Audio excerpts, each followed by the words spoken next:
STR அவர்களோட ஆகஸ்ட்ல வந்து shooting start பண்ணி போறாங்க அப்படின்ற மாதிரி வந்து நியூஸ் எல்லாம் வந்து கேள்விப்பட்டு ரிசர்ச் எல்லாம் அவங்களே கேட்கறாங்க, அப்படியா அப்படின்னு சொல்லிட்டு. அப்படியா சார்? ஆகஸ்டா செப்டம்பரான்னு தெரியாது, ஆனா அடுத்த வருஷம் படம் ரிலீஸ் கன்ஃபார்ம், அவ்வளவுதான். ஏன்னா சம்மர் இதுல கன்ஃபார்ம். அண்ட் ஆல்சோ ஒரு மார்ச் எண்ட் போல I start my prep work. இன்னொன்று, அந்த ஸ்கிரிப்ட் ஆல்ரெடி முடிஞ்சிச்சு, அது ஆல்ரெடி முடிஞ்ச ஸ்கிரிப்ட் தான். இன்னும் ஸ்க்ரீன் பிளே அண்ட் டயலாக்ஸ் மட்டும்தான் எழுத வேண்டியது இருக்கு. ஓவரால் ட்ரீட்மெண்ட் எல்லாமே ஓவர். இன்னொன்று, எஸ்டிஆர் நான் இவர் எஸ்டிஆருக்கு எனக்கு ரொம்ப பிடிக்கும். அவர் என் படம் ஆரம்பிக்கிறதுன்றத விட அவர் படம் வரணுன்றது தான் எனக்கு மெயின். ஸோ அதனால தான் இப்போ அவர் உடனே எஸ்டிஆர் 49 சார் நம்மளுக்கு கொஞ்சம் டைம் ஆனால் வேற ஒரு படம் நீங்கள் முடிச்சுட்டு வாங்க சார்னு சொல்லிட்டு தான் எஸ்டிஆர் 49 வந்துட்டு அவர் நாங்கள் டிஸ்கஸ் பண்ணிட்டு அப்புறமா தான் அவர் அது வந்து பண்ணுறேன்னு ஓகே சொன்னார். ஏன்னா dates இதுன்றதுனால at the end of the day his fans have to be happy to see him more films.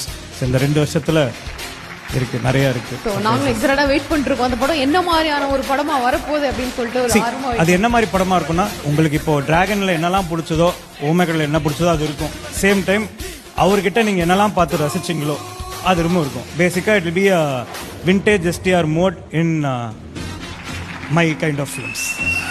Super.